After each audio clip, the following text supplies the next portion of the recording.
Hi, it's Steve. Yeah. I got an episode for you today all about the fight between good and evil. But first, I want to give you a little taste of the new show theme. It's kind of catchy. You'll hear the full theme at the end of the podcast. Folders full of federal files, court documents stacked for miles. Ain't no famous names in here, just the truth that disappeared. Saturday afternoon, August 19th, 2017, Garden City, Georgia. A mother rushes to the crime scene on Dean Forest Road. Police tape, emergency vehicles, and her son's work truck. Engine still running. She doesn't need anyone to tell her what happened. She already knows. When the detective asks if she has any idea who might have done this, Avelina Alvarez doesn't hesitate. His boss killed him. 2 days earlier, her son had filed a federal complaint exposing a $3.5 million criminal conspiracy. 48 hours later, he was dead. I couldn't find any prior podcast coverage of this case. None. Despite a murder, a multi-million-dollar labor trafficking scheme, a life sentence, and a civil verdict that held a major corporation 90% responsible for a man's death. You're about to hear one of the most extreme and certainly the fastest whistleblower retaliation case I've ever documented. If you want the case files and court documents behind this story, you need to have already subscribed at truecrimeunheard.com. That's truecrimeunheard.com.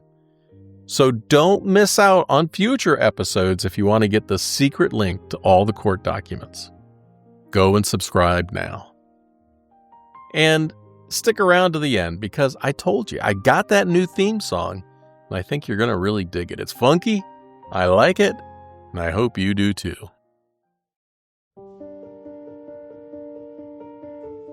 I'm Steve Rode, and for 30 long years, I've investigated financial crimes and documented cases of corporate exploitation. And what I'm about to share with you comes directly from federal court records, Department of Justice press releases, trial transcripts, thousands of pages of court documents, and sworn testimony filed in the United States District Court for the Southern District of Georgia. This is the story of Eliud Montoya, a 41-year-old tree service worker and a naturalized American citizen. A man his co-workers called the General, a nickname he earned first in the Mexican Army, where he allegedly rose to that rank, and then on American work crews where he continued to be a leader, and who paid for that courage with his life. According to federal prosecutors, Eliud Montoya was murdered for doing the right thing. Those are their exact words. Murdered for doing the right thing. The scheme he exposed has been running for nearly a decade. $3.5 million stolen from approximately 100 undocumented workers. And when Eliud threatened to bring it all crashing down, the men running that scheme decided he had to be eliminated.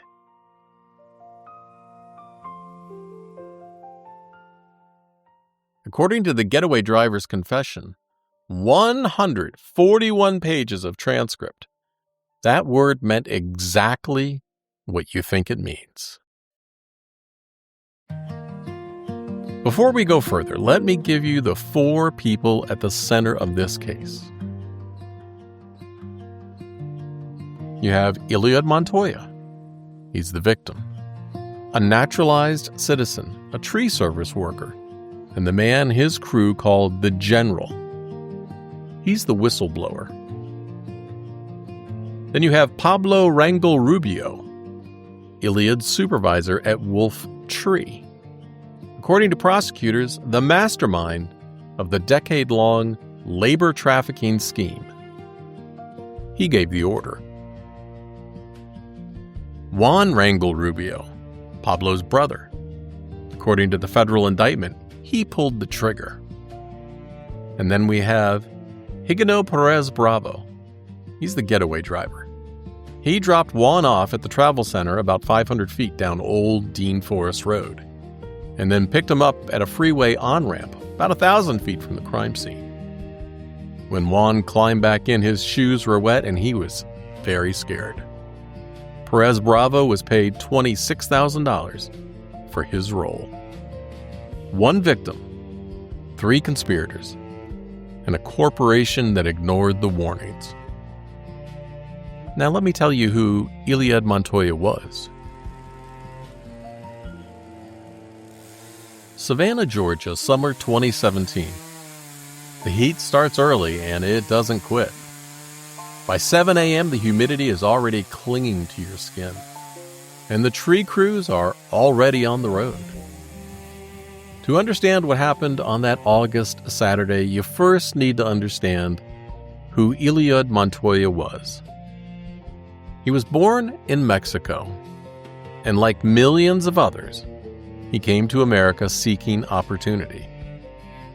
But unlike many who take shortcuts or live in the shadows, Eliud did it the right way. He filed the paperwork, he waited in the lines, he studied for the civics test, and in 2009, Eliud Montoya raised his right hand and became a naturalized United States citizen. I mean, think about what that means. The applications, the fees, the years of waiting, the interview where they test your English and your knowledge of American history.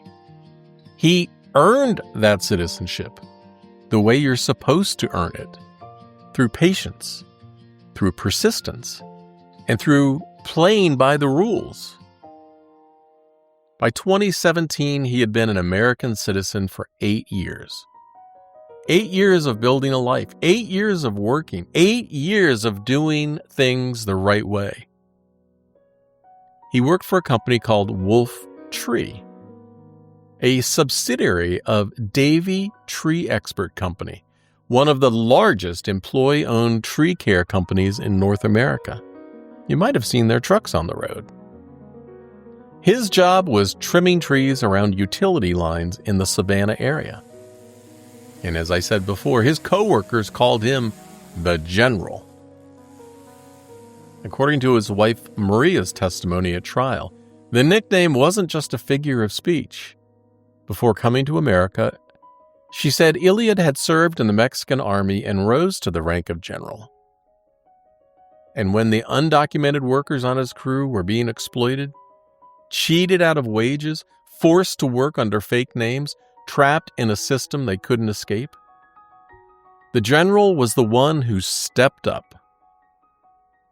According to the prosecutor's opening statement at trial, Eliud Montoya helped those who, because of their immigration status, could not speak for themselves. He was a leader. He was a protector. And those workers needed a voice, and Eliud became that voice. He didn't just file his own complaint. According to court records, he gathered notarized statements from 3 other workers who were being exploited. He organized the evidence. He built the case. He put his name on it when others couldn't risk putting theirs. That's how you earn a nickname like the General.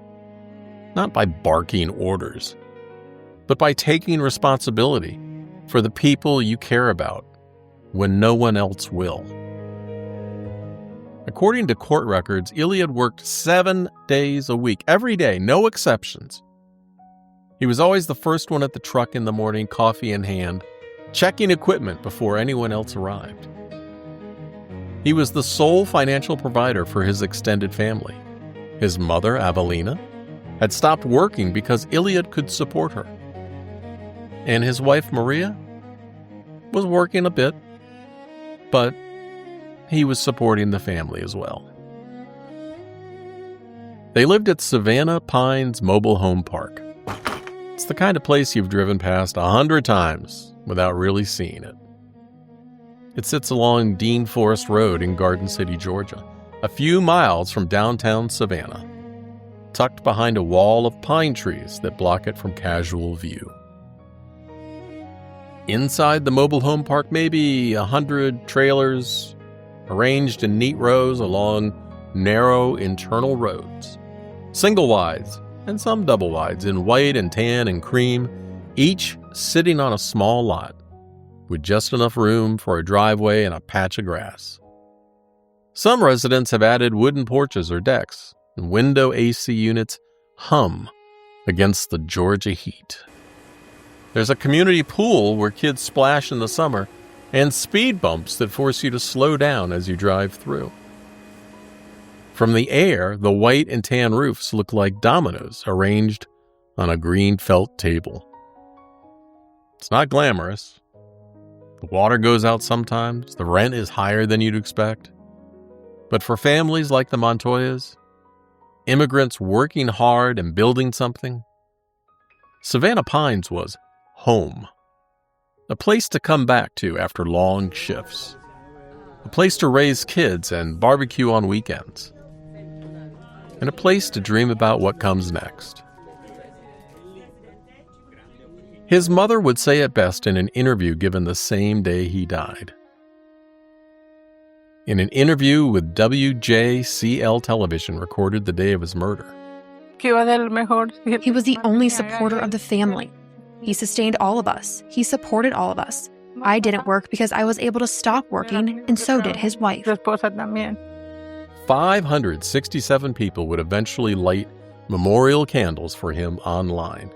Strangers who had never met him described him the same way. They heard that he was a very kind man. The Department of Justice would later call him a brave man murdered by criminals. But in the summer of 2017, Eliud Montoya was just a tree trimmer who had noticed something very wrong at his job. And unlike most people who notice wrongdoing, he decided to do something about it. On August 17th, he walked into a federal office and hit submit on his complaint that would wind up getting him killed.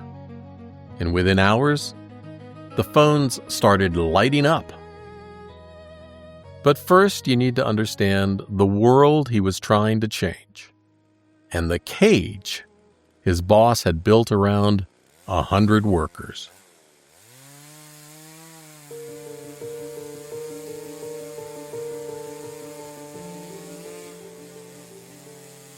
The work site, mid-morning. Trucks lined up along a power easement, men in harnesses climbing, while others feed branches into a wood chipper.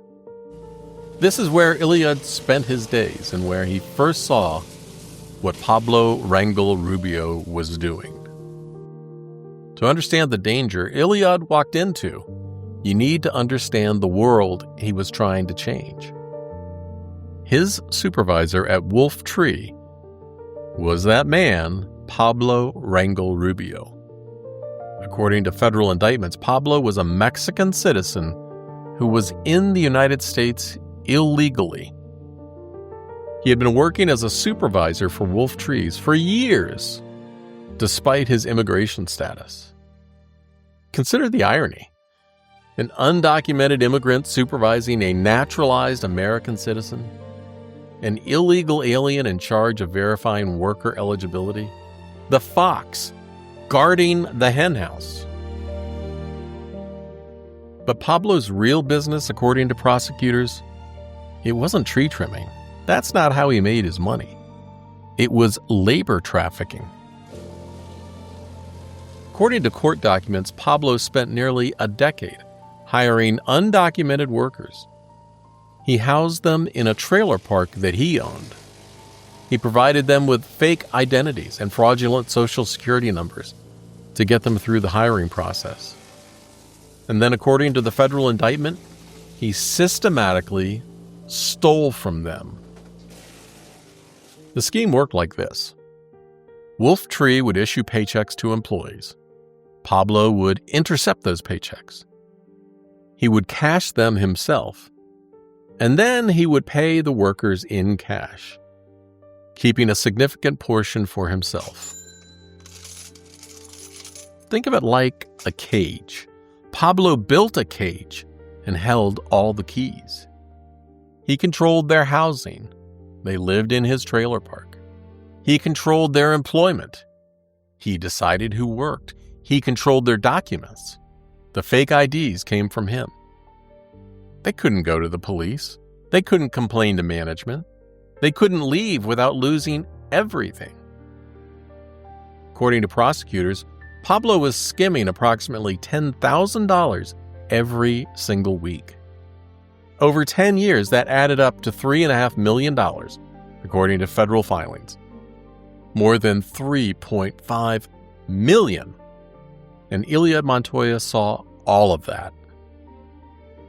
According to trial testimony, Eliud confided in a coworker named Joel Reyes. He told Joel what he was seeing, and he told Joel about his plan to report it. And according to court documents, investigators found a notebook in Eliud's vehicle after the murder. And among his handwritten notes was this: "They are always watching me because of a complaint I put on."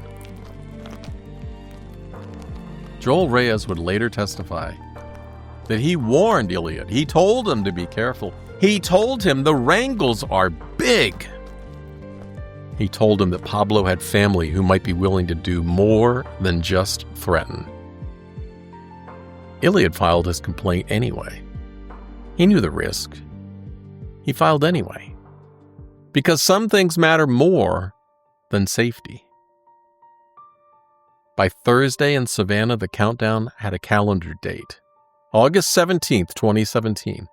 And Eliud didn't know he was already on it. Thursday morning, August 17th, 2017, Savannah, Georgia. Temperatures pushing past 90 degrees, with the kind of sticky humidity that clings to your skin. Afternoon thunderstorms are going to be rolling in as they do most summer days in coastal Georgia. Eliud Montoya walked into the Equal Employment Opportunity Commission office with a folder of evidence.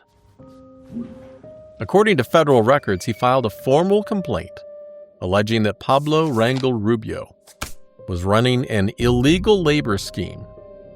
He included notarized statements from other workers who were willing to corroborate what he was saying. This was not his first attempt to stop what was happening. 4 months earlier, in April of 2017, Eliud had reported the scheme directly to his employer, Wolf Tree, and their corporate officials. He put it in writing, a formal internal complaint. And what happened next is documented in the federal indictment. According to prosecutors, Pablo Rangel Rubio obtained a copy of Eliud's written complaint and then did something extraordinary. He read it aloud. He read it in front of the entire Savannah area crew, in Eliud's presence. He stood there and read the complaint that accused him of labor trafficking out loud to approximately 30 workers. Maybe it was intimidation. Eliud is said to have been sick afterwards. And then, nothing. Wolf Tree did nothing. 4 months passed and the scheme continued. The cage stayed locked. So Eliud went federal. On August 17th, he walked into that EEOC office and filed again, this time with the federal government. And the countdown had begun.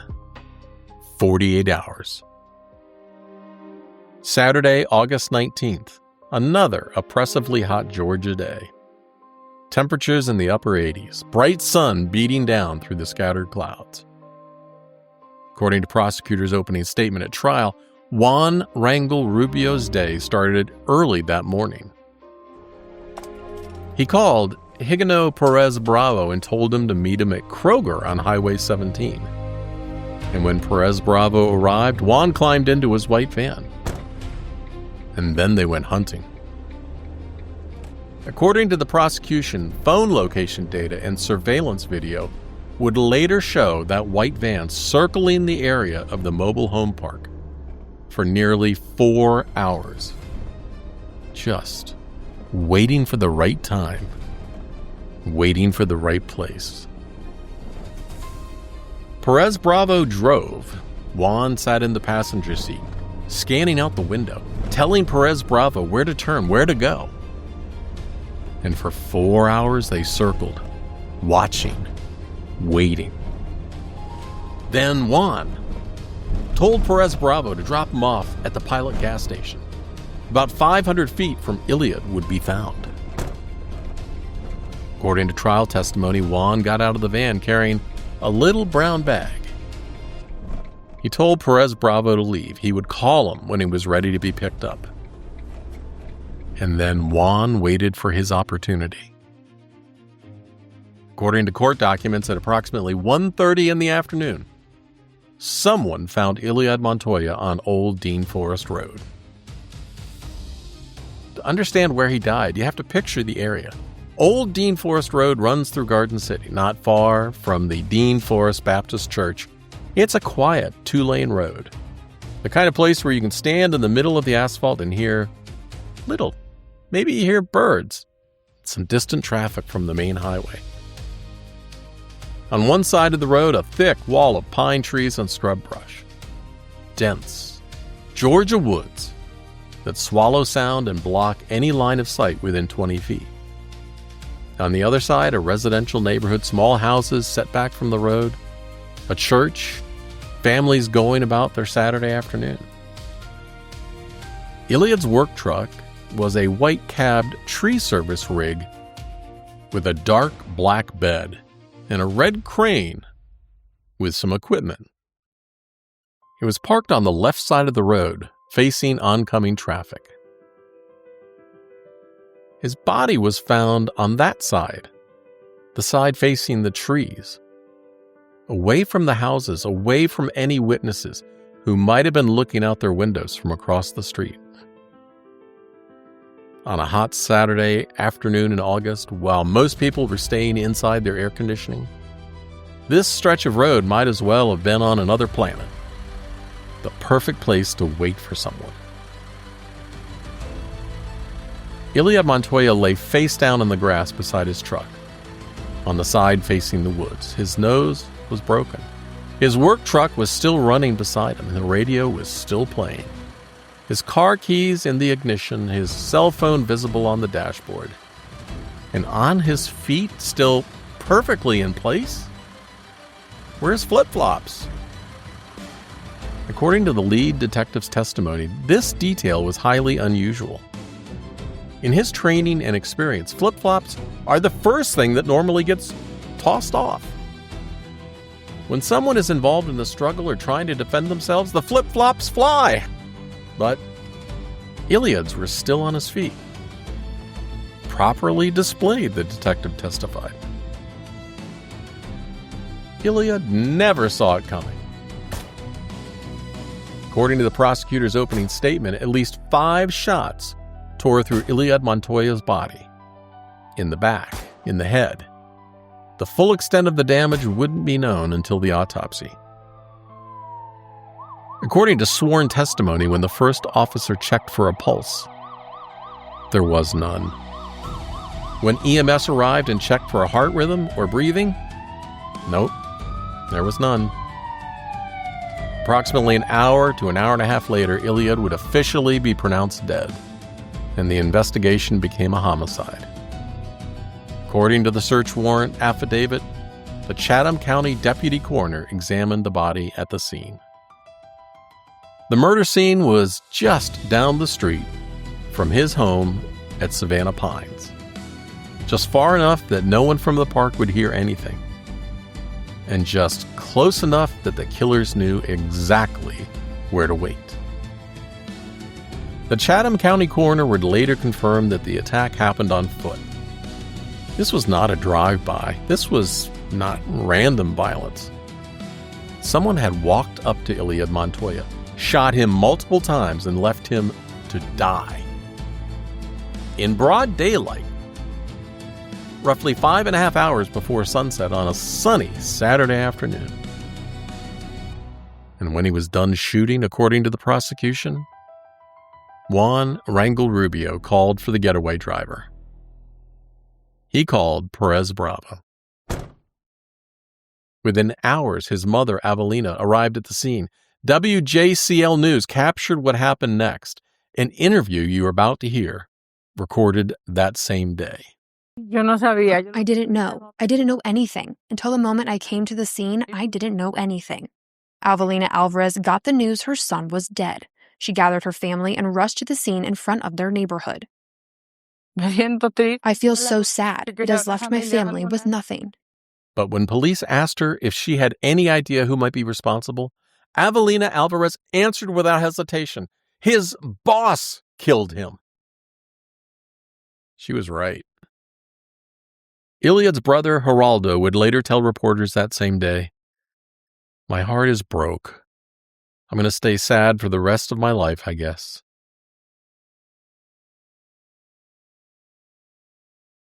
I want to pause here because what happened to Eliud Montoya follows a pattern I've seen too many times in my 30 years of investigating financial crimes. Whistleblower retaliation is real. It's unfortunately probably too common, and it escalates. The typical pattern starts with ostracism, being frozen out, passed over, treated differently. Then come the threats, sometimes veiled, sometimes explicit, and then job loss, and in the most extreme cases, physical violence. What makes this case different isn't the pattern. No, it's the speed. 48 hours from federal complaint to murder. That kind of rapid escalation tells you something. It tells you the person running this scheme was so threatened by what Eliud knew and so confident in their ability to silence him that they moved immediately. Pablo Rangel Rubio wasn't just running a fraud. According to prosecutors, he had built a cage around nearly 100 workers. He housed them, he employed them, he held their documentation, and when one of those workers, one who had become an American citizen, couldn't be controlled the same way and threatened to expose everything, Pablo allegedly saw only one option: elimination. And here's the question I keep coming back to. Who benefits if Eliud stays quiet? Well, Pablo, obviously. His brother Juan? Yeah. The entire system that led to this scheme run for a decade? Yeah. And maybe, I don't want to be cynical and I don't want to be accusatory, but maybe the corporation that was supposed to be verifying workers wasn't. And I'll come back to that question. Let me ground us in what just happened. Eliud Montoya filed a federal complaint on Thursday. By Saturday afternoon, he was gunned down and left for dead on a rural Georgia road.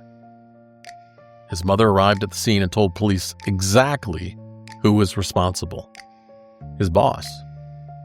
Now, investigators are about to search that boss's property, and what they find will confirm everything Eliud died trying to expose. According to court records, detectives interviewed the family that same day. They speculated that they knew who had killed the decedent. They gave police a name: Pablo Rangel. And investigators tracked down Joel Reyes, the co-worker Eliud had confided in. According to trial transcripts, Joel was visibly shaken when detectives found him. He told them he didn't want any trouble. He told them Eliud had been fearful for his life, and he told them Eliud knew retaliation was coming. And when the detective asked Joel if he knew who might have done this, according to court transcripts, Joel didn't hesitate either. He gave him the same name, Pablo Rangel. By Sunday, investigators were working around the clock. According to federal court records, police obtained search warrants for Pablo Rangel Rubio's property within 24 hours of the murder. 20 officers descended on a 26-acre compound at 275 Milton Ron Road in Rincon, Georgia. The property they called the farm. In an oppressive Georgia heat, they searched for 3 to 4 hours. What they found painted a picture. According to court documents, the compound consisted of 4 to 5 trailers scattered across the acreage. Juan Rangel Rubio, Pablo's brother, lived in a pull-behind camper on the property. Canine units moved through the wooded area, checking outbuildings and sheds. And then they found the weapons. According to court records, the total weapons haul from the property was staggering. 14 firearms in all, 6 pistols, 6 rifles, 2 shotguns, all belonging to men who were in the country illegally. Canine units searched wooded outbuildings and sheds. Inside a cramped trailer showing signs of recent habitation, investigators made a discovery that would prove damning at trial. According to prosecutor Tanya Groover's testimony, inside the defendant's oven, hidden where no one would usually think to look, they found .22 caliber Magnum ammunition, Exhibit 27, hollow point, metal-jacketed rounds, the same caliber used to kill Eliud Montoya. Among the other ammunition seized, CCI Maxi Mag 22 Winchester Magnum hollow point rounds. The packaging was marked Varmint and Small Game. These bullets, designed to expand on impact for maximum tissue damage, matched the bullets recovered from Eliud's body. And within 48 hours of Eliud's death, according to court records, the FBI and the Department of Homeland Security had joined the investigation. The scope of what investigators had uncovered required more than local resources. This wasn't just a murder, this was a federal conspiracy investigation. As investigators dug into Pablo Rangel Rubio's operation, the scope of what Eliud had been trying to expose became clear. According to the federal indictment, Pablo had been running his scheme since approximately 2007. For nearly 10 years, he had systematically exploited undocumented workers who had no ability to report him without risking deportation. The operation was sophisticated. According to court documents, Pablo built a complete system of control. He would recruit undocumented workers, people who couldn't report him without risking deportation. He would provide them with housing in a trailer park that he owned, creating a captive workforce dependent on him for shelter. He would supply and sell fake identification documents and social security numbers so they could pass employment verification, charging them up to $1,500 for the paperwork. The cage, the housing, the employment, the documents, all walls. But the fourth wall, that was fear. They depended on him for housing. They depended on him for employment. They depended on him for the documents that let them work. They couldn't go to police. They couldn't complain to management. Pablo held all the keys. Let me be direct about something. Yeah, Pablo Rangel Rubio was an illegal alien. And yes, his brother Juan was an illegal alien. And yes, they hired and exploited other illegal aliens. I'm not going to pretend otherwise. But don't get distracted by the immigration issue. This story is not about that. This is a story about good and evil. This is a story about power, about control, about greed. Pablo happened to exploit immigration status as his tool of control. If he had been operating in a different industry, he would have found a different lever. Debt, addiction, criminal records, whatever kept people silent. Predators find vulnerable people and exploit their vulnerability. That's what predators do. The immigration status of these workers didn't make them deserve to be exploited. It made them easier to exploit. There's a difference there. And Eliud Montoya, the naturalized American citizen, the man who did everything right, who earned his place in this country, was killed precisely because his immigration status couldn't be used against him. He could speak, so he was silenced permanently.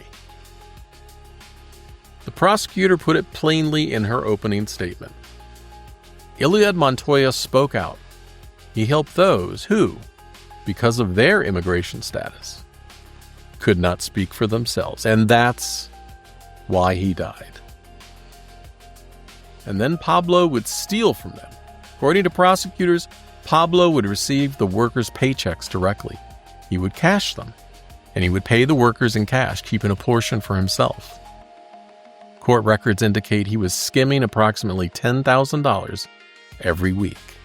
And over a decade, that added up to more than $3.5 million. But Pablo wasn't the only one profiting. According to federal prosecutors, his brother Juan Rangel Rubio was also part of the scheme.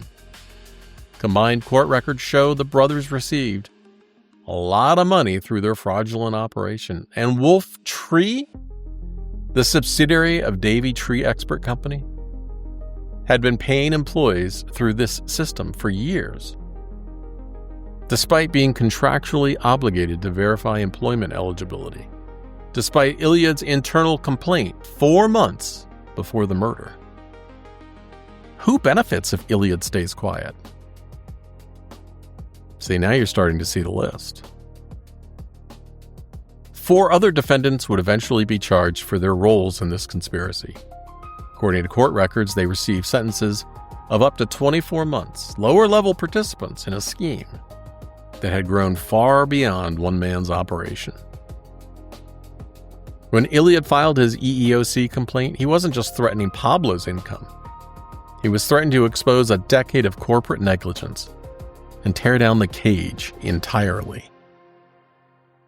The timeline of what happened next is documented in federal court records. 48 hours. That's all the time Eliud had left. Let me walk you through those final days.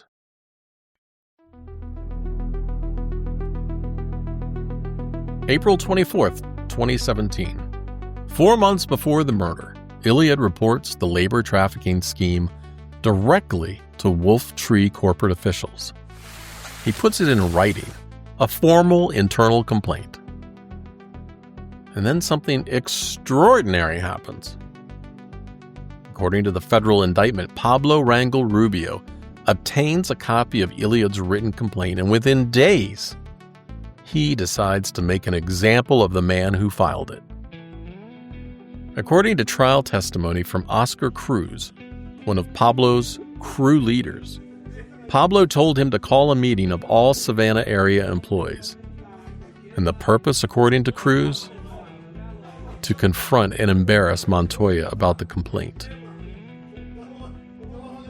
All the employees assembled at one of their regular show-up locations. And with Eliud standing right there among them, Pablo reads the complaint aloud. Every accusation, every name, every detail of what Eliud had reported, spoken out loud in front of the entire crew, with the man who wrote it forced to stand there and listen. The humiliation was public and the message was clear. Nothing's going to happen. And this is what happens when you talk. But the company didn't just ignore the complaint. According to Oscar Cruz's trial testimony, they went further. Cruz testified that he overheard a conversation between Wolf Tree managers Michael McCollum, David Jackson, and Chris Branch. According to Cruz, they said they wanted to prepare a paper trail so they could fire Montoya. Not investigate his complaint, not protect a whistleblower, but build a case to terminate him. And that's exactly what they did. The paper trail was coming. Pablo kept running his operation. The cage stayed locked. And the man who tried to tear it down and protect workers, well, he was about to learn just how far the company would go to silence him. Eliud must have been furious. Maybe he felt betrayed. But whatever he felt, he didn't give up. If Wolf Tree wouldn't act, he'd find someone who would. He escalated this to the federal government. July 14th, 2017, 36 days before the murder, Eliud receives his paycheck along with an envelope from the Equal Employment Opportunity Commission. He's preparing to escalate. According to evidence photos, investigators would later find that envelope among Eliud's belongings.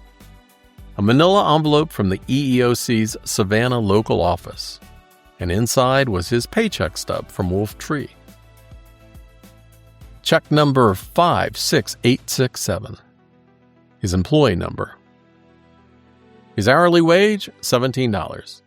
Net pay that week, $577.87. And in the corner, his 401k contributions. He had been saving for retirement, planning for a future he never would see. July 27th, 2017.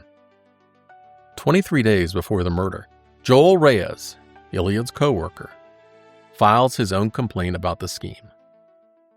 According to trial testimony, Joel warned Eliud to stop. His exact words, as recorded in court transcripts: "I told him, Mister, stop doing that because I know that there could be problems." When Eliud asked why, Joel's answer was simple: "Because the Rangels are big. That family is big here." He explained what he meant. He has nephews and he has brothers and he has family in Texas also. The detective who interviewed Joel later testified about what Joel was really saying. Pablo would not kill Eliud himself, but he had family members that would. Eliud heard the warning. He'd already endured the humiliation. He'd already waited 4 months for Wolf Tree to act. August 16th, 2017. It's a Wednesday. 3 days before the murder. According to trial testimony, Eliud Montoya was suspended from Wolf Tree. The official reason? Breaking minimum personal distance near electrical lines. A safety violation. Remember what Oscar Cruz testified about the manager's conversation? Prepare a paper trail so they could fire him. This was the paper trail. A pretext to push him out. To push out the man who reported the fraud. But Eliud didn't give up. He didn't go quietly. The very next day, the day after they suspended him, he escalated. August 17th, 2017, Thursday, 48 hours before the murder, Eliud walks into the EEOC office and files a formal federal complaint. He includes notarized statements from other workers willing to testify. This time, he was not asking his employer for help. He was going over their heads to the government. 4 months of silence, 4 months of humiliation, and now 48 hours left to live. August 18th, Friday, 1 day before the murder. According to surveillance records entered into evidence at trial, a white Chevrolet van appeared in the area 16 times that day. An Escalade was observed alongside it. They were conducting reconnaissance.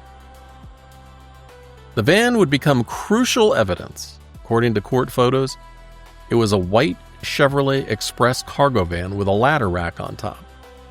And on the side, painted in professional lettering, Chiappa's home and kitchen remodeling, a phone number, an email address, and a Georgia license plate. Chiappa's, that wasn't just a business name. According to investigators, it was Higino Perez Bravo's nickname, a reference to his home state in Mexico. He had literally painted his identity on the side of the vehicle he would use to help commit the murder. According to court records, the same day, the EEOC mailed Eliud a form letter. The letter included a section about non-retaliation protections. He would never receive it. On August 19th, a Saturday, according to surveillance evidence, the Chiappa's van appeared 27 times. The previous day, it appeared 16 times. 27 versus 16. They were closing in. Phone records entered into evidence showed 8 calls between the conspirators between 12:17 and 12:35 p.m. The last call was to Pablo Rangel Rubio. Less than an hour later, Eliud Montoya was dead.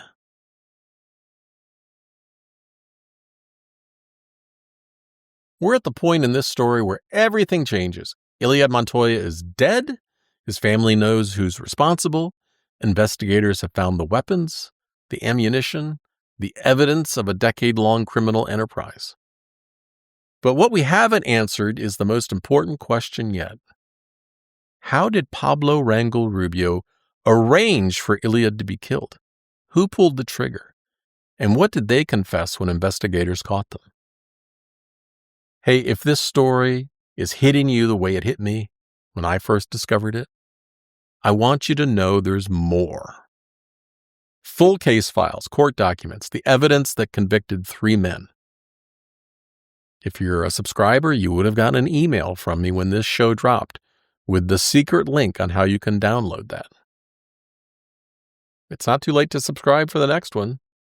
Just go to truecrimeunheard.com. You can follow me on Facebook, Instagram, and maybe YouTube. You can join my Substack for deep dives like this one. Just search for true crime cases you haven't heard. Now, let me tell you how they planned a murder.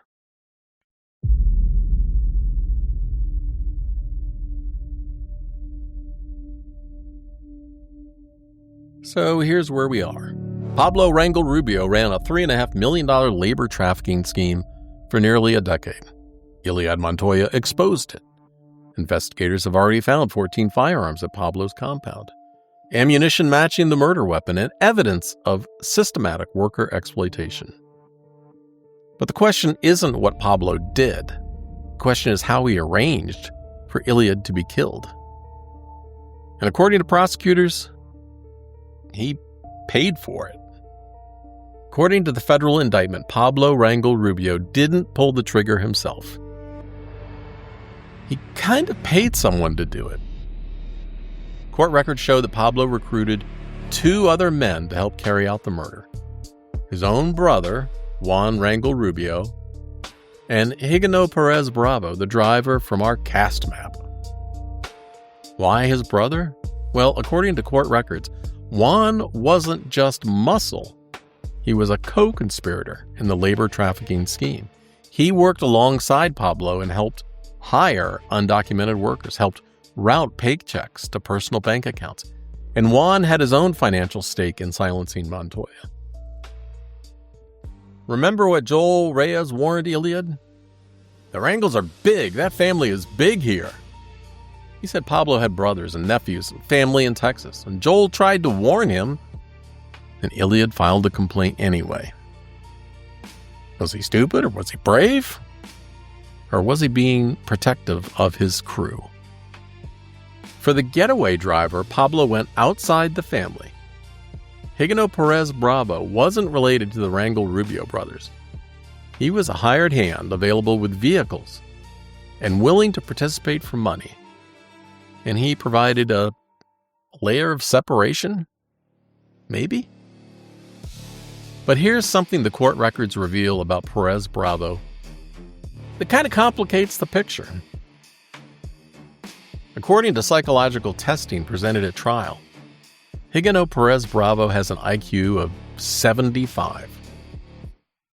That's borderline intellectual functioning, just 5 points above what's classified as mild intellectual disability.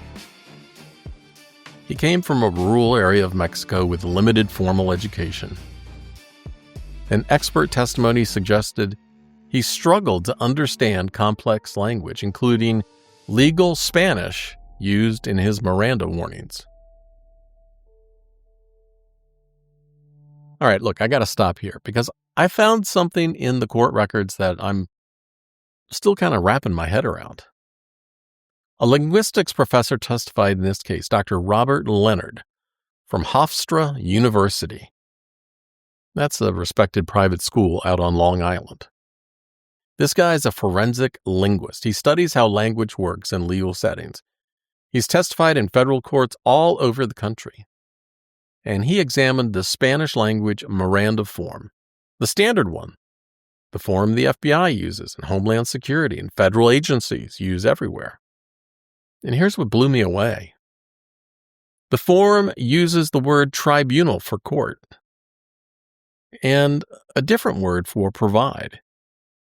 And according to Dr. Leonard, working class Spanish speakers from rural Mexico, they don't know these words. They've literally never heard them. It's like reading someone their rights in Shakespeare. I mean, technically it's English, yeah, sure, but kind of functionally useless. The everyday word for court in Mexican Spanish is corte. Everyone knows corte. But the official form says tribunal. And I'm sitting here thinking, wait. In cases like this one, defense attorneys can, and do, argue their clients had no idea what they were signing. And that's exactly what happened here. So when these appeals work and guilty people walk free and convictions get tossed, what was the fix? Simple. Translate the form into Spanish people actually speak. That's it. Cost nothing. But at the time of this confession, the federal form still said tribunal. I don't know what to do with that, but there it is. But back to Perez Bravo, the getaway driver with a 75 IQ who signed that form. The court ultimately rejected the defense's competency arguments, but consider who Pablo Rangel Rubio chose to recruit. Not a professional, not a hardened criminal, but a man with borderline intellectual functioning. An undocumented immigrant from a vulnerable population. The same kind of person Pablo had been exploiting for a decade. Perez Bravo wasn't a mastermind. That doesn't excuse what he did. I mean, he made a choice. He took the money. He dropped off the killer, and he waited for him to call to pick him up. But it does raise a question. Was Higino Perez Bravo a co-conspirator? Or was he in some way one more person Pablo Rangel Rubio used and discarded? According to prosecutors, Pablo had been making payments to Perez Bravo in the months before the murder. Court records document a check for $6,000 in May and a wire transfer of $20,000 in June. $26,000. In the federal filings, that's the documented price of Eliud Montoya's life. And he didn't even pull the trigger. The roles were clearly defined. According to court testimony, Juan Rangel Rubio would be the shooter. Higino Perez Bravo would be the driver. And Pablo, according to Perez Bravo's confession, that 141 pages of that transcript, Pablo gave the order. When investigators interviewed Perez Bravo, they asked what Pablo had said to him. According to trial testimony, Perez Bravo admitted that Pablo told him, "Lend me the cars because I need to locate that guy that we're looking for to eliminate him." The detective summarized what Perez Bravo confessed. He stated that he was paid $20,000 by Pablo Rangel to use his vehicles for surveillance and to drop off Juan to eliminate the guy. When they asked what Pablo meant by eliminate, Perez Bravo's answer, recorded in court documents, was unambiguous. Eliminate meant kill. According to the federal indictment, Pablo conducted surveillance of Eliud near his home in the days before the murder. He was tracking his target and learning his patterns. On August 18th, the day before the killing, the Chiapas van, the Escalade, 16 sightings. On August 19th, they were ready. Oh, they were ready. And according to court records, at approximately 12:35 p.m., Juan Rangel Rubio called his brother Pablo. Less than an hour later, according to the indictment and witness testimony, Perez Bravo pulled the Chiapas van into a travel center about 500 feet down Old Dean Forest Road, from where Eliud was working on his truck. Juan got out. According to the prosecution opening statement, Juan was carrying that little bag, and inside that bag a loaded .22 caliber firearm with hollow point bullets. The prosecution told the jury what happened next. Juan got out of the defendant's vehicle and he was carrying that bag. A bag that had the .22 caliber firearm inside. It was loaded with hollow point bullets. And according to court documents, Eliud was working on his tree truck. Not a company vehicle. Wolf's tree trucks were green with yellow logos. This one was Eliud's own truck. A white cabbed work rig with a dark black bed and a red crane and equipment that he used for his side business. Court testimony confirmed he ran his own small tree service on weekends, taking jobs after his regular shifts. The truck was too large to park at his mobile home, so he kept it on that quiet, secluded road beside the woods. And that's where he worked on it, which was often. Because according to court records, he had a lot of problems with that truck. Here's what makes that significant, because the killers knew this. They had spent 2 days conducting surveillance. On August 18th, the Chiapas van and Escalade made those 16 passes around that road. On the 19th, the day of the murder, the van alone made 27 passes before noon. They weren't randomly hunting. They were watching. They were waiting to catch him alone. And according to court records, Montoya could often be found out on that quiet road working on that truck. They knew exactly where he'd be. He was bent over the engine, or maybe underneath it. His car was running beside him. He'd driven down the road from his mobile home park just minutes before. Radio playing, flip-flops on his feet. I don't think he ever heard Juan approach. The forensic evidence would later tell the story of what happened next. Not a clean story, not a simple one. According to the Georgia Bureau of Investigation forensic pathologist who examined the body, a doctor who had performed approximately 2,500 autopsies, Eliud Montoya was shot 6 times. 2 entrance wounds to the left side of his back. 1 fractured his ribs and injured his lung. The other tore through both lungs. A graze wound across his left shoulder, an entrance wound to the back of his neck that injured his skull and brain. 1 of 3 wounds the medical examiner said would classify as instantly fatal. According to court documents, the attack was described as execution style.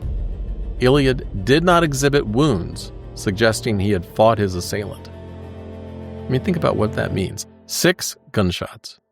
And the only possible defensive wound was on his finger. According to defense evidence, that little finger wound, that might have been a defensive wound.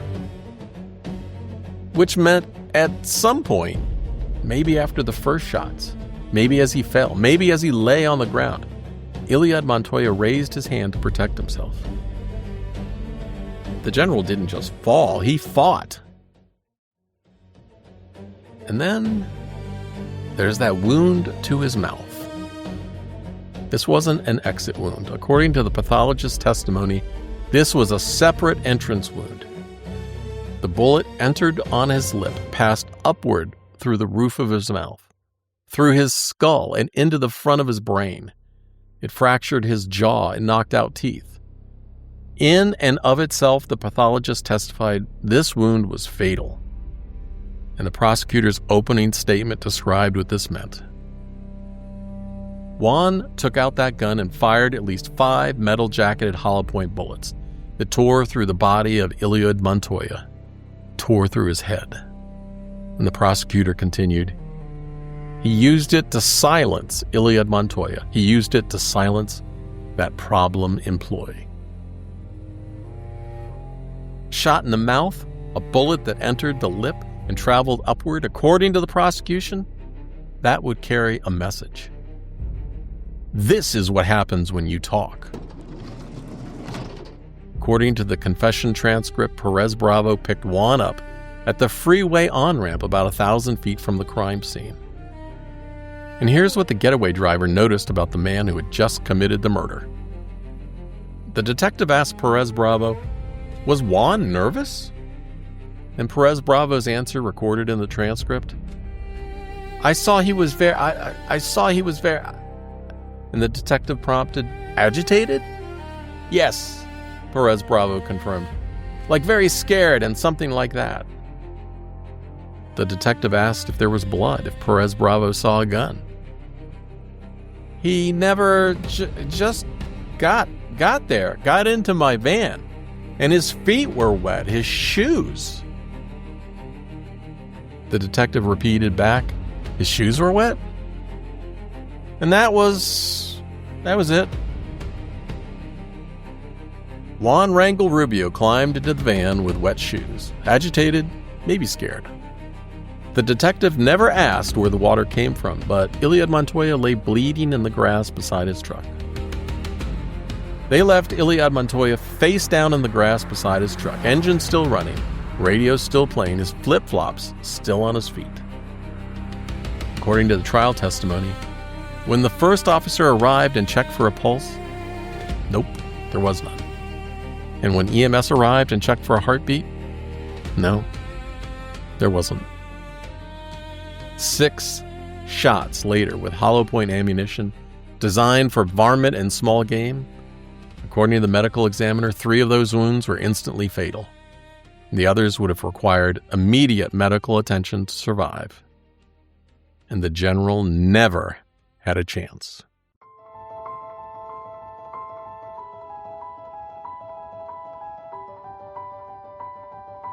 The investigation that followed was swift. According to court records, Pablo Rangel Rubio was in custody within 24 hours. By Monday, August 21st, the FBI and Department of Homeland Security had confirmed their involvement. What followed was methodical. According to court documents, investigators compiled phone records that showed the coordination between the conspirators on the day of the murder. They obtained surveillance footage showing the vehicles. They traced the financial payments from Pablo to Perez Bravo, and they got some confessions. Pay attention to what happens next. I've been building to this moment for a reason, because the confession I'm about to share with you is the moment this entire case cracked open. According to court records, Perez Bravo's confession spans 141 pages of transcript. In it, according to prosecutors, he described how Pablo ordered the murder. Pablo paid Perez Bravo $20,000 via wire transfer so he could use the cars and for driving. And to his brother Juan, the man who pulled the trigger, Pablo's instructions were simple. According to court records, Pablo told his accomplices to do whatever they wanted with Eliud. He didn't care. Just eliminate him. I need to say something about corporate responsibility here. Eliud Montoya filed an internal complaint with Wolf Tree corporate officials in April of 2017, 4 months before he was murdered. According to court records, nothing happened. His complaint was ignored, or at least used against him. A civil jury would later conclude the Davy Tree Expert Company, Wolf Tree's parent corporation, bore 90% of the responsibility for Eliud's death. And that civil jury found that the company's negligence directly contributed to the murder. The plaintiffs argued, and the jury agreed, that if Wolf Tree had investigated that complaint, if they had looked into what Pablo Rangel Rubio was doing, if they had taken action when an employee came forward with allegations of fraud, that Eliud Montoya might still be alive. The company knew, or should have known, that something was wrong. An employee told them so, and they did apparently nothing. This is what whistleblowers face. Not just the danger from the people they're exposing, but the silence from the institutions that should protect them. Eliud followed every proper channel. He reported internally first, and when that failed, he went to federal authorities. He did everything right, and he was still murdered for it. Remember the question I asked earlier? Who benefits if Eliud stays quiet? Well, now you know the answer, and you know what silence cost him. The federal indictment came on December 7, 2018, more than a year after the murder, but it was the result of a meticulous investigation. According to the Department of Justice records, 3 men were charged: Pablo Rangel Rubio, Juan Rangel Rubio, and Higino Perez Bravo. The charges were extensive: conspiracy to murder a federal witness, use of interstate commerce in the commission of murder for hire, conspiracy to kill a witness to prevent testimony, conspiracy to conceal, harbor, and shield illegal aliens, and money laundering conspiracy. According to the U.S. Attorney's Office, all 3 defendants were Mexican citizens who were in the United States illegally. The irony is not lost on me, maybe not on you, that Eliud Montoya had been a naturalized American citizen for 8 years. He had done everything the right way. He had pursued citizenship through the legal process. He worked his way up. He supported his family, and he was living the American dream. And his killers had been in the country illegally the entire time he was building that life.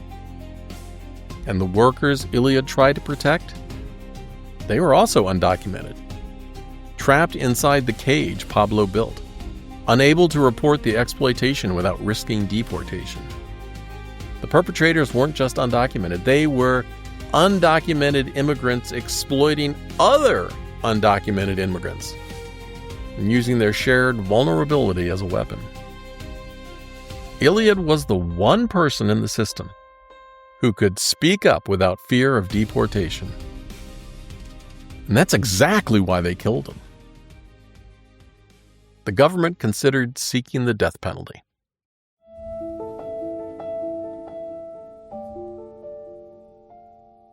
According to court records, the Justice Department's Capital Case Review Committee evaluated whether to pursue the death penalty against all 3 defendants. Ultimately, prosecutors decided not to seek capital punishment, but the charges they did pursue carried sentences that would ensure the defendants would spend most or all of their life remaining in federal prison. Juan Rangel Rubio, the shooter, initially pleaded not guilty. He would face trial. Pablo Rangel Rubio, the mastermind, and Higino Perez Bravo, the driver, would eventually enter guilty pleas, but not before the case worked its way through the federal court system for years. The COVID-19 pandemic delayed proceedings. Defense motions challenged jury selection. The case dragged on. And meanwhile, according to court records, Juan Rangel Rubio was found in possession of firearms the day after the killing. The murder weapon, a .22 caliber firearm, was never recovered, but investigators matched the ammunition found in Juan's oven to the bullets pulled from Eliud's body. And Juan was already facing federal firearms charges when the murder conspiracy indictment came down. The firearms charge was just the beginning, because the man who killed Eliud Montoya was about to face something far worse than just illegal gun possession. He was about to face a jury and a co-worker who would deliver the most devastating testimony of the entire trial. 5 years after the murder, October 2022. Now, we've established the scheme. $3.5 million stolen from roughly 100 workers. We've established the motive. Eliud's complaint threatened to expose everything and tear down that cage. We've established the conspiracy. Pablo paid $26,000 and told his accomplices to eliminate the problem. The driver has pleaded guilty. Pablo's pleaded guilty. And now Juan Rangel Rubio, the man who pulled the trigger, faces a jury. More than 5 years after the murder, Juan Rangel Rubio went to trial. And according to court records, the trial lasted 5 days. The evidence presented included surveillance footage, phone records, financial documents, and testimony from witnesses that had been part of the scheme Eliud tried to expose. Joel Reyes, the co-worker Eliud had confided in, took the stand. According to trial transcripts, he testified about the warnings he had given Eliud, about the fear in Eliud's voice when he talked about being watched, and about the moment he learned his friend was dead. When asked if he was surprised that Eliud was dead, Joel's answer was simple. No, he was not. He had warned Eliud to stop. He told him to leave Pablo alone. He knew what the Rangels were capable of. The prosecution's case was built on evidence that left little room for doubt. According to trial transcripts, prosecutors presented the surveillance footage showing the Chiapas van and Escalade conducting reconnaissance on August 18th and 19th. They showed the jury the phone records documenting 8 calls between the conspirators in the hour before the murder. They played portions of the confession. And they presented the forensic evidence, connecting the bullets found hidden in the oven to fragments pulled from Eliud's body. And remember those CCI Maxi-Mag 22 hollow points? The packaging said varmint and small game? Well, the prosecution showed the jury Exhibit 48, bullet fragments recovered from Eliud Montoya's neck, his chest, and his brain. Varmint ammunition. That's what they used to kill a father, a husband, and a son. Bullets designed to expand on impact to cause maximum damage to small animals. This wasn't a crime of passion with whatever weapon was at hand. This was calculated. And the prosecution's closing argument, according to trial transcripts, included a stark interpretation of the evidence. Eliud had been shot in the back. He'd been shot in the head. He'd been shot in the mouth. And according to prosecution, that last shot would carry the message. Shot in the mouth to shut your mouth. That was the theory. Eliud was killed not just to stop him from testifying, but to send a message to anyone else who might consider speaking up. Silence him permanently, and silence everyone else through fear. That was the prosecution's case. 5 days of evidence, surveillance footage, phone records, confessions, the testimony of a co-worker who said he wasn't surprised when Eliud died, because he warned him this would happen. Now a jury had to decide. Everything The life sentence, the justice, the accountability. It all came down to 12 people in a Georgia courtroom. Guilty. That word, after 5 years, after thousands of pages of evidence, after testimony from the man who warned Eliud this would happen. Guilty. And let me tell you what that verdict really means. According to court records, the jury deliberated and returned with their verdict. Guilty on all counts. Juan Rangel Rubio, the man who had walked up to Eliud Montoya and shot him 6 times with hollow point ammunition, was convicted of conspiracy to murder a federal witness, convicted of murder for hire, and convicted of using interstate commerce facilities in the commission of murder. With the trial concluded, Pablo Rangel Rubio entered his guilty plea, and according to court records, he admitted to his role as the mastermind, the man who had ordered the killing, and the man who said, "Eliminate him." Higino Perez Bravo had already pleaded guilty to his role as the getaway driver. All 3 men now face sentencing. I've covered a lot of cases over the years. I've seen verdicts that brought closure, verdicts that felt hollow, verdicts that came too late, and this verdict was different. When you hear the words life in federal prison, you might not fully grasp what that means. There's no parole in the federal system. Life means life. Juan Rangel Rubio will die behind bars. He will never see freedom again. For Eliud's family, that's not celebration. It's not even satisfaction. I mean, really. Their husband, their son, their father, their brother, he's still gone. No verdict will bring him back.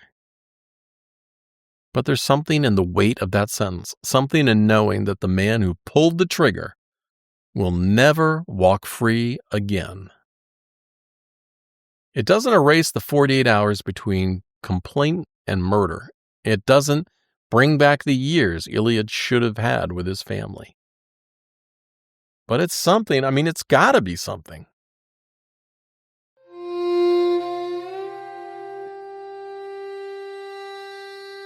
The criminal case is over. Juan Rangel Rubio, life without parole. Pablo Rangel Rubio, effectively, life. Nearly 49 years. And Higino Perez Bravo, 20 years. 3 men who may all die in prison. But the legal consequences didn't end with the murders. The corporation that ignored Eliud's warnings, the company that was contractually obligated to verify workers and didn't, they faced consequences too. Well, sort of. The sentencing hearings brought the full weight of federal justice. According to Department of Justice records on April 10, 2023, Judge Lisa Godbey Wood pronounced sentence on Juan Rangel Rubio. Spring had finally arrived in Savannah, and temperatures in the mid-60s, a brisk wind blowing outside. And outside the federal courthouse, the world was coming back to life after winter. Inside, a different kind of finality. Life in federal prison for Juan, no possibility of parole. Juan Rangel Rubio will die in prison. He appealed, and according to the 11th Circuit Court of Appeals on April 25, 2024, his appeal was denied. The court affirmed his conviction on all counts.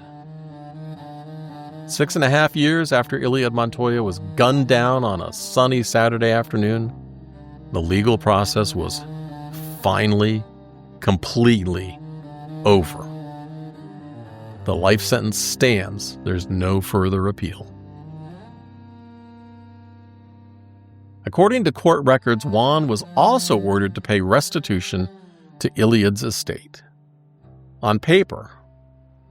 In reality, though, a man serving life without parole, an undocumented worker who had nothing to begin with, he'll never pay a dime. the restitution order is a legal formality, a line in a judgment that means nothing to Eliud's widow or his mother. Pablo Rangel Rubio, the mastermind, was sentenced in November of 2022. 5 years and 3 months after the murder, Pablo stood in a federal courtroom as temperatures outside barely cracked 50 degrees. That gray November sky matched the mood, a far cry from the sweltering August day when his brother gunned down Eliud Montoya under a blazing Georgia sun. According to Department of Justice records, Pablo received 584 months in federal prison. That's 48.6 years. At 49 years old at the time of the crime, Pablo Rangel Rubio will be nearly 100 years old before he's eligible for release. Effectively, a life sentence. But here's the irony of federal sentencing. Pablo built a $3.5 million criminal enterprise. He exploited 100 workers. He ordered the murder. He paid for it. But because he pled guilty and his brother pulled the trigger, Juan will die in prison while Pablo, theoretically, although unlikely, has a release date. And then there's the third man, Higno Perez Bravo. The driver, the one who got $20,000 or $26,000 to lend his cars and transport the killer. He received 240 months. That's 20 years. Perez Bravo was 52 at the time of the crime. He'll be 72 when he gets out if he survives. And according to court records, he later applied for compassionate release. It was denied. The total restitution order, more than $4 million, and the total likely to be collected from 3 undocumented workers serving decades in federal prison, I'm going with 0. According to prosecutors, Eliud Montoya was murdered for doing the right thing. These sentences, they said, represented a measure of justice for a brave man murdered by criminals.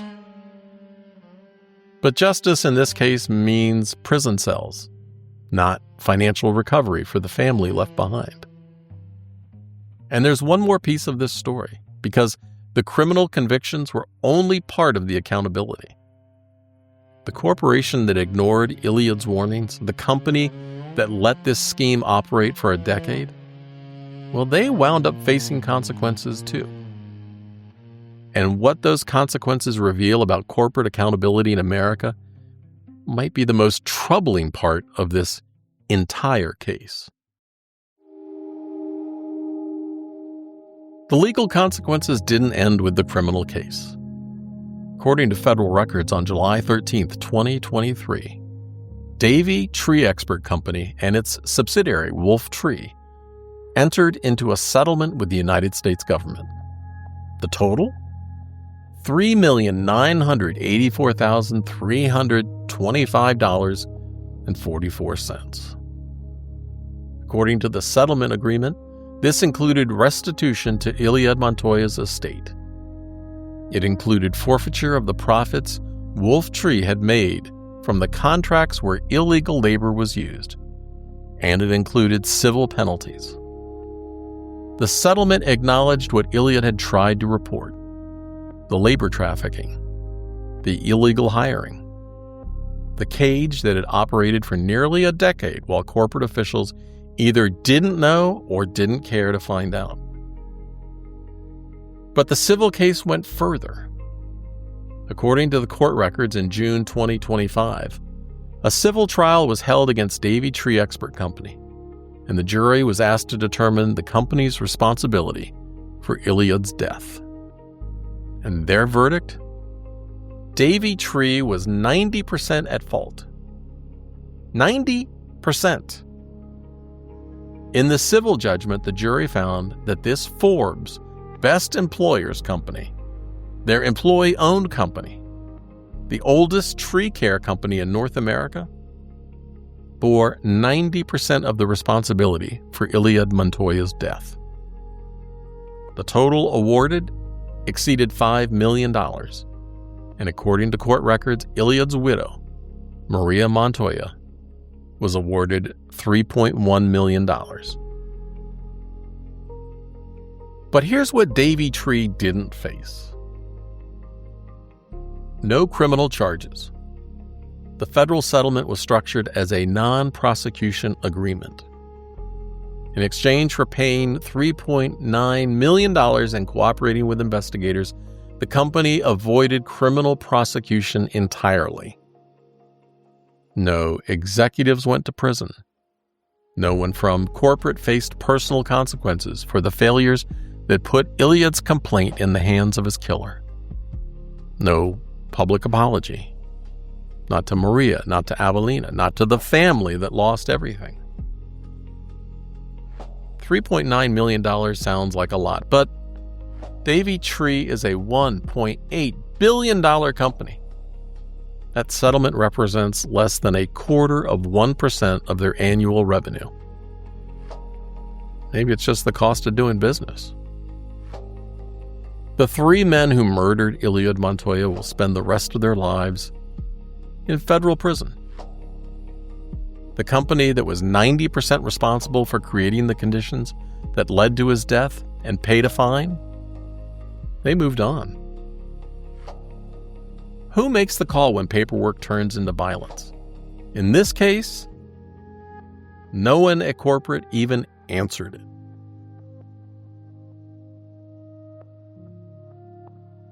At sentencing, Judge Wood addressed one of the killers directly.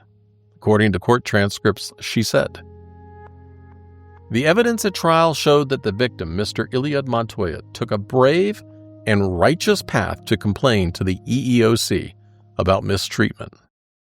And in response to Mr. Montoya voicing complaints, you conspired to shoot him in the mouth." A brave and righteous path. That's how the federal judge described what Eliud did. So that's it, $11 million. That's the price tag on Eliud Montoya's murder. The criminal restitution, the federal settlement, the civil verdict. But no amount of money will bring him back.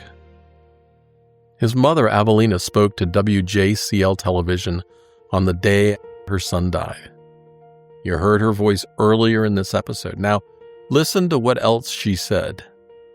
Mother's plea, recorded just hours after losing her son. And she hopes he gets the justice he deserves. Yo deseo que agarren a la persona. I hope they catch the people that did this. I hope they are held and punished. Eso es todo. Que no quede impune. That's all he would have wanted. He was not a bad person. I've spent weeks reading through these court documents. Trial transcripts, witness statements, federal filings, thousands of pages. Subscribers at truecrimeunheard.com got the link, the secret link, to download those documents when this episode dropped.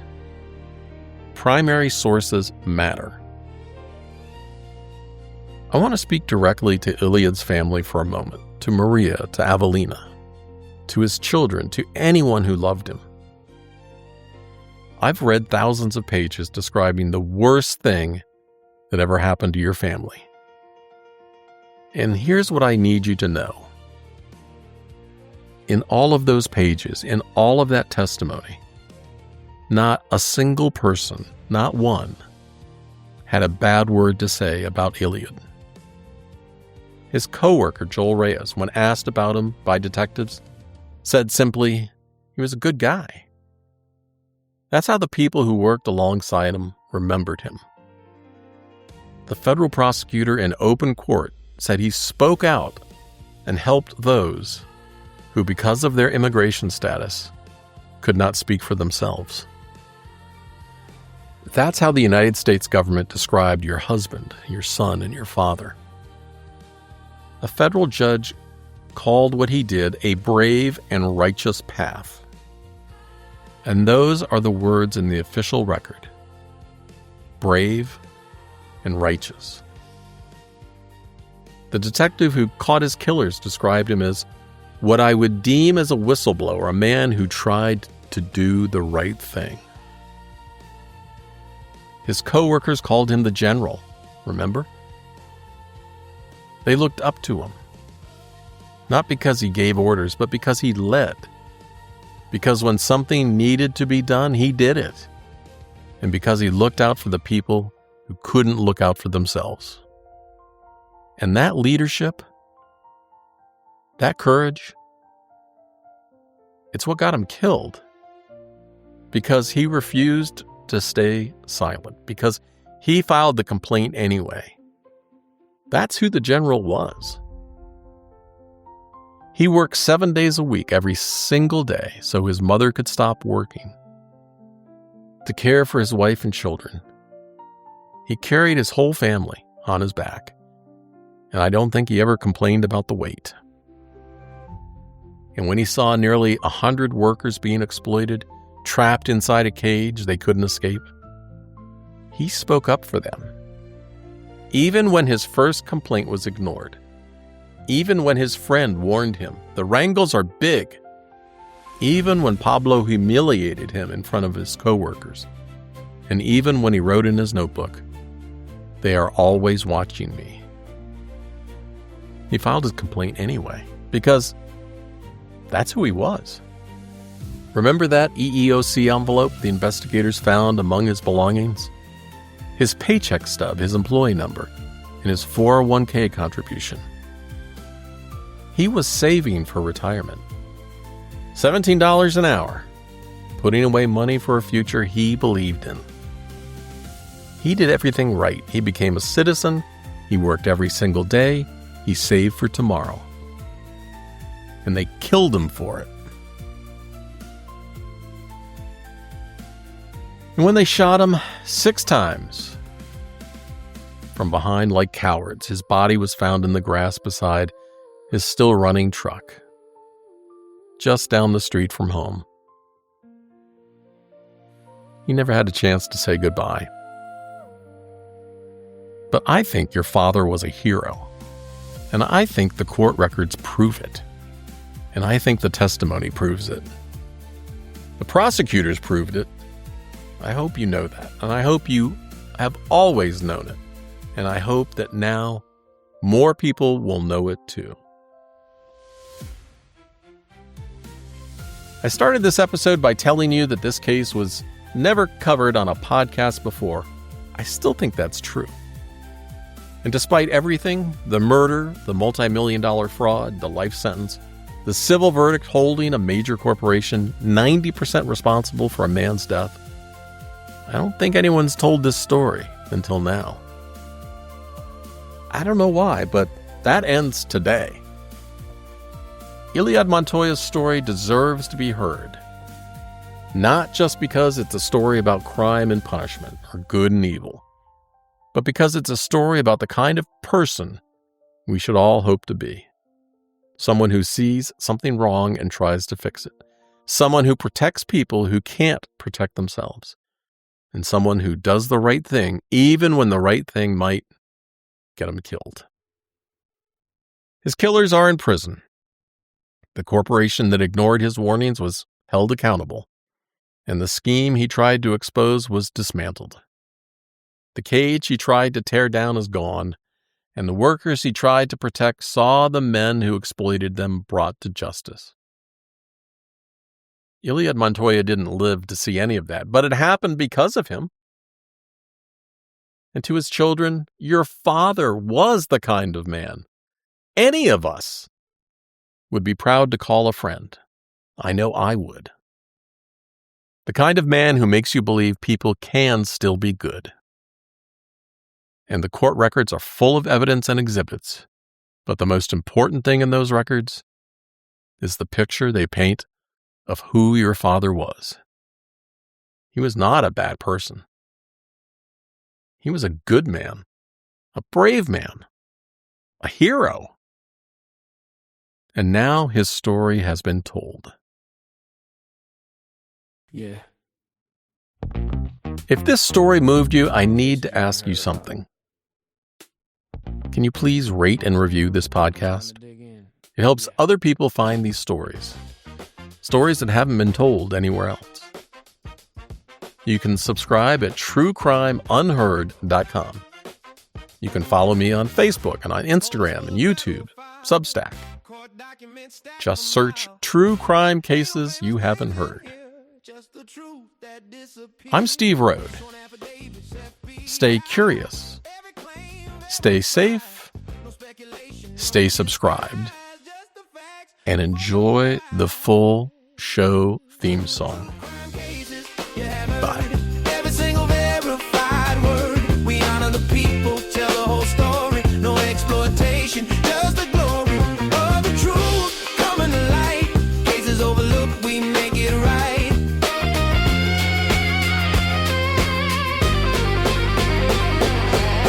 Victims ain't just plot devices, not just names, not just crisis.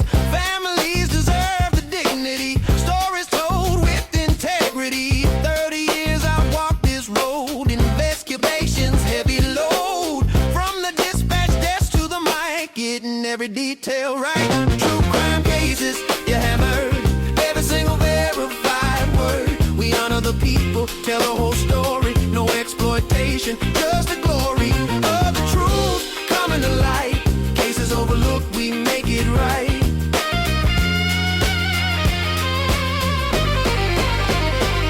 And to my listeners, everyone, couldn't do this without you, son. You're the reason that I dig every case, small or big. This community we've made, truth and dignity displayed. Court documents don't lie, and neither do I. True crime